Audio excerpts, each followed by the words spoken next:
Assalamualaikum warahmatullahi wabarakatuh. Perkenalkan, nama saya Beni Anda Nugraha. Saya dari Amik Mitra Gama Duri Riau. Di sini saya jurusan Teknik Komputer dan sekarang saya bersemester 4. Di video kali ini saya akan mempresentasikan tentang PLC atau Programmable Logic Controller. Yang pertama ada apa itu Programmable Logic Controller. Di sini kita sedikit menjelaskan tentang apa itu PLC. Kata Programmable Logic Controller atau yang sering disingkat dengan PLC seringkali kita temui beberapa tahun terakhir. Pada mulanya, alat ini digunakan untuk menggantikan sistem kontrol berbasis relay yang tidak fleksibel dan mahal. Berdasarkan namanya, konsep Programmable Logic Controller adalah sebagai berikut. Yang pertama ada Programmable, menunjukkan kemampuan untuk menyimpan program yang telah dibuat ke dalam memori, yang dengan mudah dapat diubah-ubah fungsi dan kegunaannya. Yang kedua ada Logic, menunjukkan kemampuan dalam memproses input secara aritmatik dan logik, yakni melakukan operasi membandingkan, menjumlahkan, mengalihkan, membagi, mengurangi, negasi, and, or, dan lain sebagainya. Yang ketiga ada Controller, menunjukkan kemampuan dalam mengontrol dan mengatur proses sehingga menghasilkan output yang diinginkan. Sedangkan menurut National Electrical Manufacturing Association, PLC didefinisikan sebagai suatu perangkat elektronik digital dengan memori yang dapat diprogramkan untuk menyimpan instruksi yang menjalankan fungsi-fungsi spesifik seperti logika, sekuen, timing, counting, dan aritmatika untuk mengontrol suatu mesin industri atau proses industri sesuai dengan yang diinginkan. Kemudian lanjut yang kedua ada kegunaan dan fungsi dari PLC. Fungsi dan kegunaan PLC dapat dikatakan hampir tidak terbatas tapi dalam prakteknya dapat dibagi secara umum dan khusus.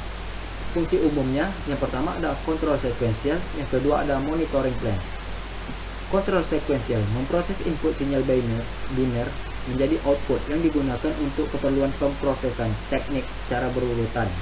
Di sini PLC menjaga agar semua step dan langkah dalam proses sekuensial berlangsung dalam urutan yang tepat.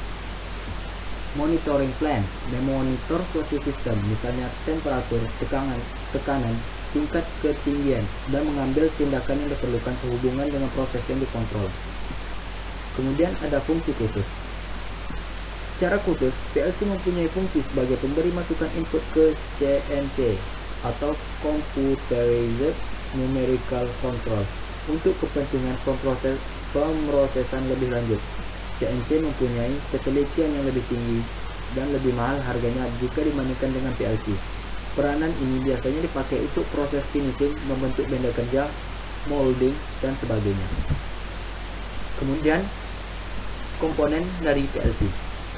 Yang pertama ada unit CPU atau Central Processing Unit. Ini merupakan komponen bagian yang berfungsi sebagai otak bagi sistem. CPU berisi mikroprosesor yang menginterpretasikan sinyal-sinyal input dan melaksanakan tindakan-tindakan pengontrolan sesuai dengan program yang telah tersimpan, lalu mengkomunikasikan keputusan-keputusan yang diambilnya sebagai sinyal kontrol ke output interface. Kemudian ada unit memory. Memori di dalam PLC digunakan untuk menyimpan data dan program. Secara fisik, memori ini berupa chip dan untuk pengaman dipasang baterai backup pada PLC. Unit memori ini sendiri dapat dibedakan atas dua jenis. Yang pertama ada volatile memory, yang kedua ada non-volatile memory. Kemudian ada unit power supply, unit programmer. Programmer mempunyai beberapa fungsi yaitu run, off, monitor, dan program. Komponen yang terakhir yaitu unit input dan output. Kemudian ada juga kelebihan dan kekurangan dari PLC ini. Yang pertama ada kelebihan. Kelebihan terdiri dari fleksibilitas. Sebelum ditemukan PLC, setiap mesin mempunyai alat kontrol atau pengendali tersendiri. Misalkan terdapat 10 buah mesin, maka alat pengendali yang diperlukan juga terdapat 10 buah. Dengan PLC, maka untuk mengendalikan beberapa mesin hanya memerlukan satu buah PLC saja, sehingga sistem ringkas dan kabel yang digunakan semakin sedikit. Tidak perlu banyak ruang untuk menempatkannya. Yang kedua ada menyederhanakan komponen-komponen sistem kontrol. Karena pada sistem kontrol konvensional penggunaan relay membutuhkan counter, timer, atau komponen lain untuk peralatan tambahan, sedangkan PLC di dalamnya terdapat timer, counter, relay, dan komponen lainnya, sehingga sistem kontrol lebih sederhana. Kemudian ada metode pemrograman mudah dan bermacam-macam. Banyak metode yang ditawarkan untuk membuat suatu program pada PLC, diantaranya ladder logic diagram, mnemonic, dan function block diagram. Kemudian ada kecepatan operasi. Kecepatan operasi PLC ini sangatlah cepat untuk mengaktifkan fungsi-fungsi logika hanya dalam waktu beberapa milidetik. Kemudian ada implementasi proyek lebih singkat. Pemakaian PLC membuat rancangan proyek dapat diimplementasikan lebih singkat dibanding dengan sistem kontrol konvensional. Kemudian yang terakhir ada kekurangan.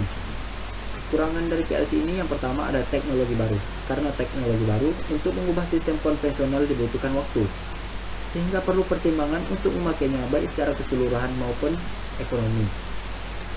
Kemudian yang kedua ada operasi dengan rangkaian yang statis. Kinerja PLC menjadi tidak efektif dan optimal, bahkan cenderung memboroskan biaya jika rangkaian pada sebuah operasi sistem kontrol tidak dilakukan secara menyeluruh. Prosesnya akan menjadi lebih lambat dan membuat sistem terganggu. Itu akan mempengaruhi hasil produksi dan keluarannya. Kemudian, aplikasi program PLC buruk untuk aplikasi statis. Aplikasi PLC dapat mencangkup beberapa fungsi sekaligus. Tetapi di sisi lain, beberapa aplikasi merupakan aplikasi dengan satu fungsi yang jarang sekali dilakukan perubahan, bahkan tidak sama sekali atau statis.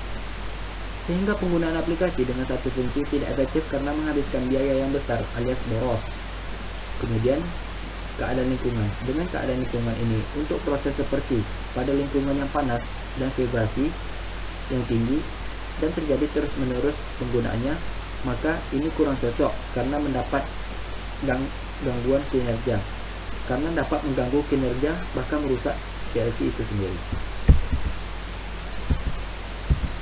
Baiklah, mungkin sampai sini video presentasi yang dapat saya sampaikan.